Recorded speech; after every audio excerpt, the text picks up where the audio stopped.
Quick bit of the story for me. That is the Keaho Beach Resort Hotel, which is actually just down the road from the Kamehameha Resort where we're going to be. It's actually no longer there. It's been knocked down completely and flattened. But that was where I spent an awful lot of time studying Hawaiian Huna, which is a very ancient shamanic healing and psychology tradition from 40,000 years ago. Think about that for a minute. What year are we in? 40. That they were talking about the unconscious mind long before Freud was a lad. And I went over there to study some really advanced healing and psychology stuff. We also were having problems with fertility and getting pregnant. We borrowed a fertility pond that was actually on the grounds of that location. And that little guy is the result. Luke was born shortly thereafter. So I have a very, very, very personal attachment to this island. And that's why I want to get back. I also want to take Luke back because he's never been. Oh. That's going to be a powerful thing to see on his little face when he gets there. Absolutely.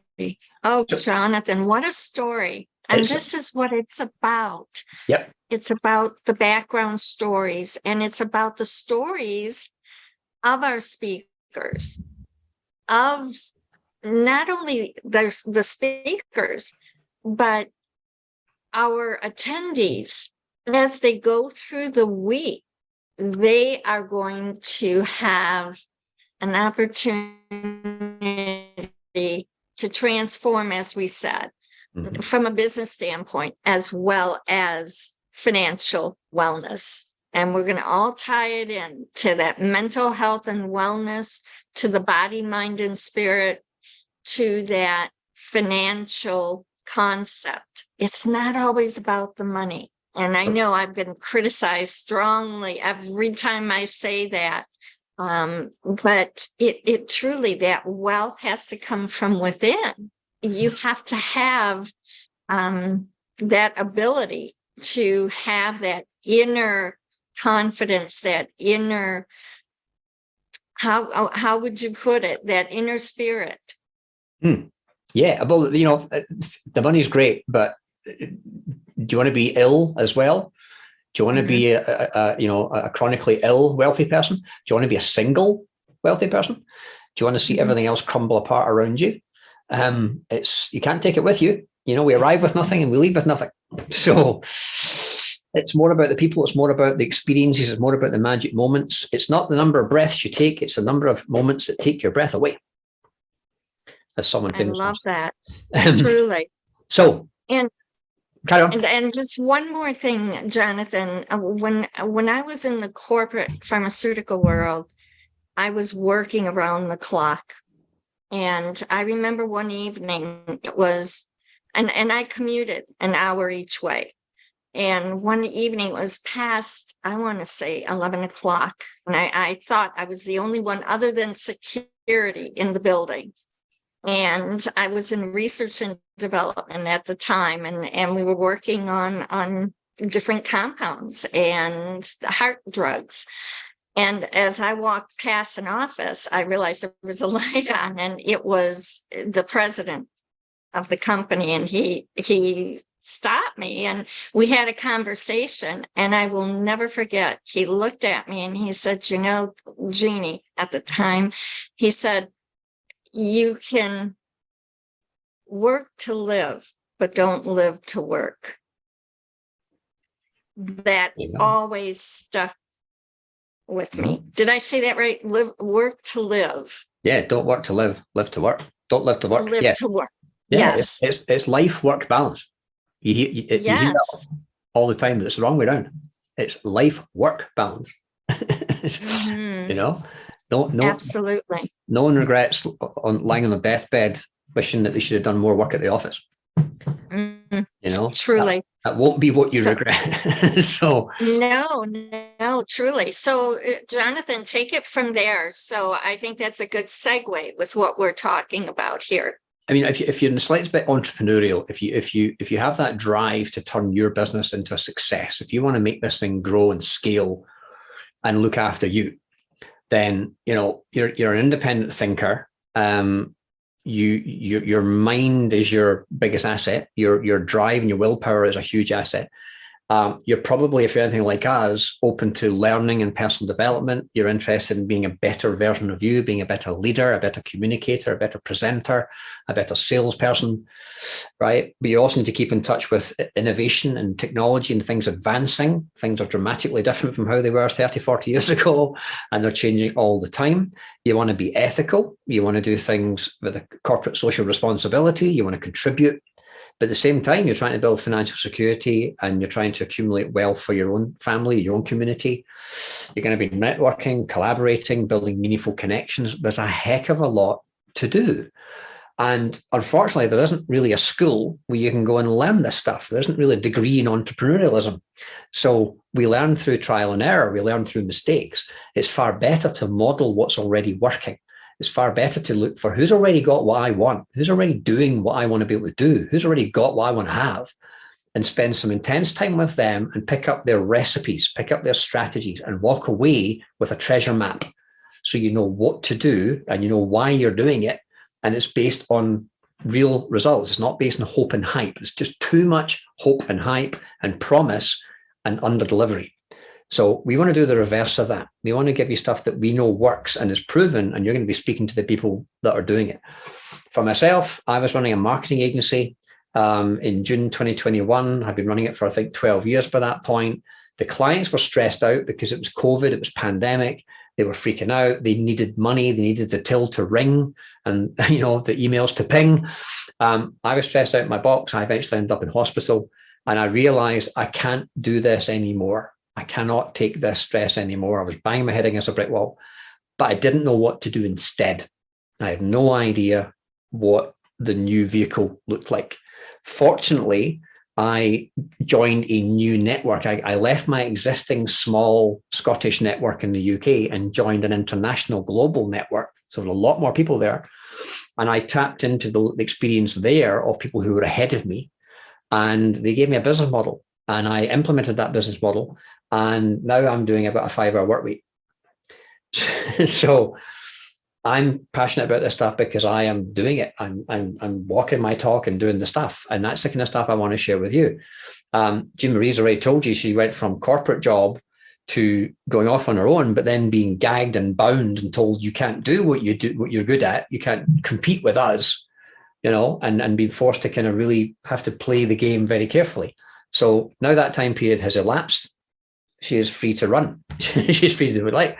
And guess what? We're going a big event in Hawaii. I look back at my numbers. I look back at my stats when my income was highest and when I was my healthiest and when the business was going the best was when I was going to Hawaii every 6 months. And it made me think, it's like, is there possibly a connection? And all the way through lockdown and all the way through COVID, a little voice in the back of my head, which is my unconscious mind, kept on saying, Hawaii is the key. Hawaii is the key. Hawaii is the key. And I kept on going, yeah. You don't do that. You ignore the voice that's in your head and it keeps on talking to you. It doesn't scream. It doesn't shout. It's a very gentle, soft voice, but it continues to niggle away at you. And I think, Jimmy, did we not originally say we were going to do this in Australia? Was that not the plan? We did. That was the plan. That was our first choice. I remember that. That's what I thought. For a particular reason. And then right away, Hawaii came up and it was like, no, has to be Hawaii, has to be. Mm-hmm. So these are tikis. These are Hawaiian tikis, and you'll see these all over the islands. They are statues that are carved out of wood, but these statues all have meaning. I'm going to reveal a little bit of the meaning of these to you. So if you ever get a chance to go to Hawaii or you join us in October, you'll recognize what these guys are. There's 3 main pillars to what we're going to be teaching over the 7-day summit. The first part is a financial wellness pillar. So yes, this is about money. This is about entrepreneurialism. This is about capitalism. This is about getting paid to help people and do what you're good at, right? Monetize your skills and your abilities and your academia and your experience. So absolutely, we're about business and profit. But there's also a second pillar, which is the mental wellness. How many men are committing suicide these days? How many business owners are having heart attacks these days or turning to alcohol? How many shop fronts are closing on the high street every day, right? Your mental willpower and strength and that core drive that drives you and your sanity needs to be balanced. So we have a very, very strong component of mental health in here. And there's then the effect of the mind running the body. The Greeks knew that the mind runs the body. The Romans knew that. The mind-body connection has been proven many a time. Your thoughts have a direct effect on your body. In fact, you might want to write this down. Emotions are your body's reaction to your thinking. Emotions are your body's reaction to what you're thinking. If you're running Stephen King horror movies in here, your heart rate will fly up, your blood pressure will soar, your mouth will dry up, all the blood will go to the center of your body to protect the organs, and you're now in fight or flight mode. And you might be living there every day in your office or in your workplace, and that isn't healthy. It isn't healthy. Have you noticed the death rates? Have you noticed the death rates recently? Have you noticed how many TV adverts there are for cremations and funeral plans? It's ridiculous. So we want to make sure your body is healthy. We want to make sure that you're connected to your spiritual beliefs. We want to make sure that balance in all parts of you. And I'm going to go into that in a little bit of detail. But those are the 3 core pillars. And you can come to Hawaii and you can do all 7 days and get all of this, or you can come to the particular days that you fancy out of that list. If you want to just do the financial part, come and do that. If you want to come do the mind body stuff, come and do that. You've been missing a lot of good stuff in the other areas.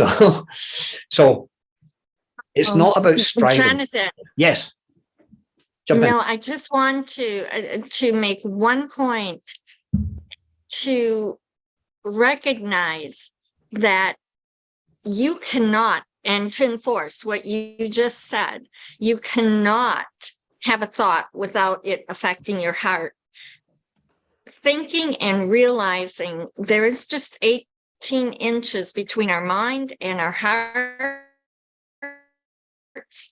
that it is going to affect the other.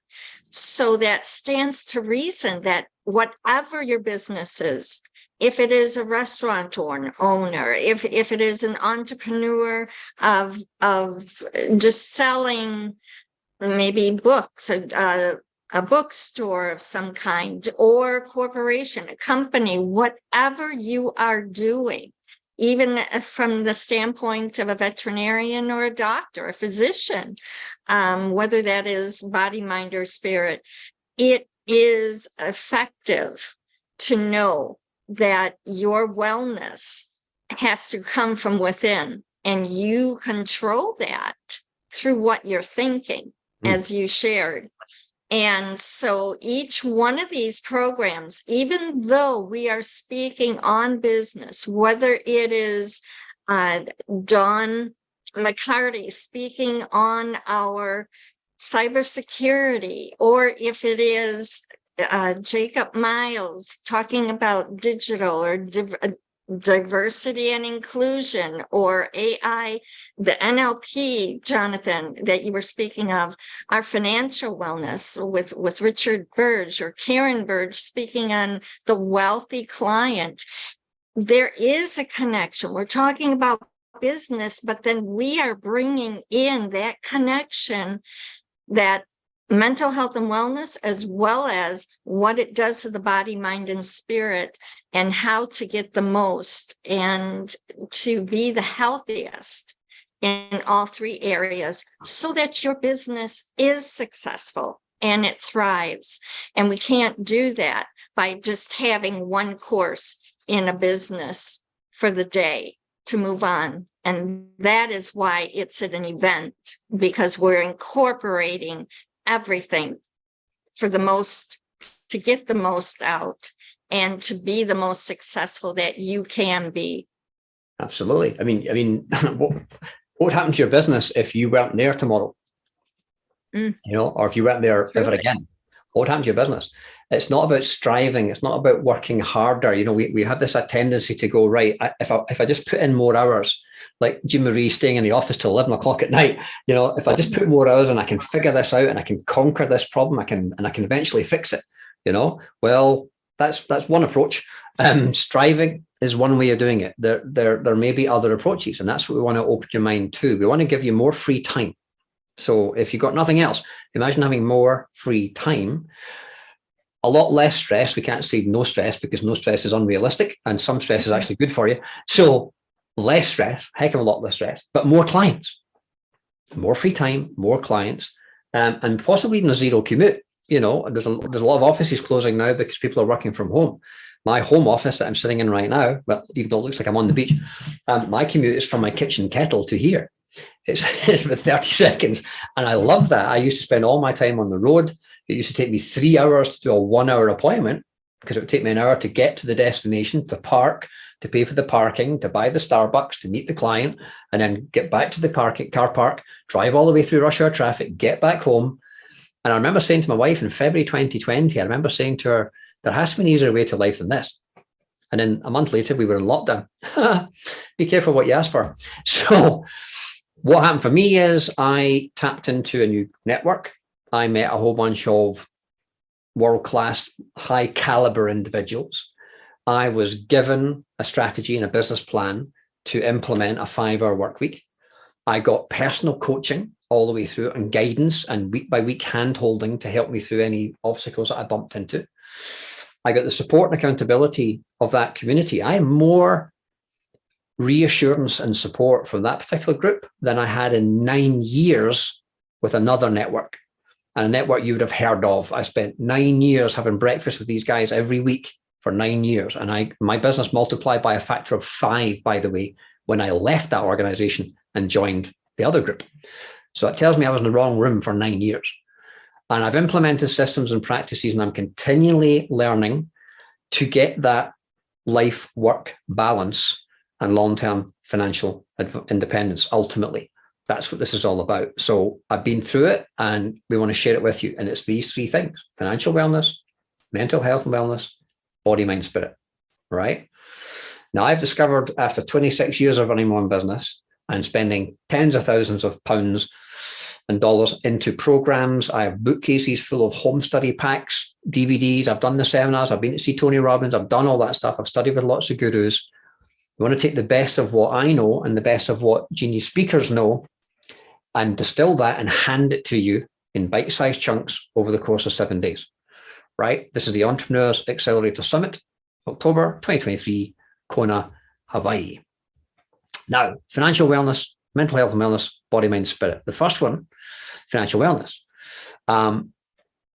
When you're an employee, the company markets for you and you just handle the clients.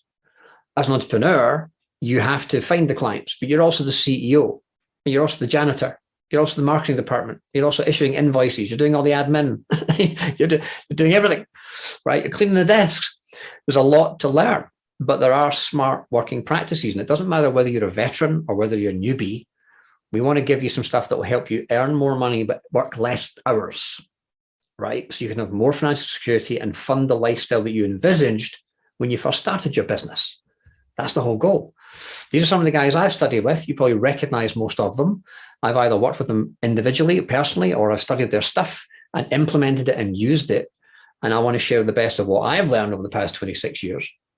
So for example, we now have a way of using artificial intelligence, and we have a way of getting it to talk to Amazon.com and to come back from Amazon.com to validate any idea that you want to validate, from an idea on a napkin to a full-blown business launch within 24 hours. Not based on hope that it might work, but based on sales data, live sales figures that we're getting from Amazon. It's almost like having somebody working at Amazon and phoning you up saying, hey, you should launch a business in this particular niche because it's currently selling really well, right?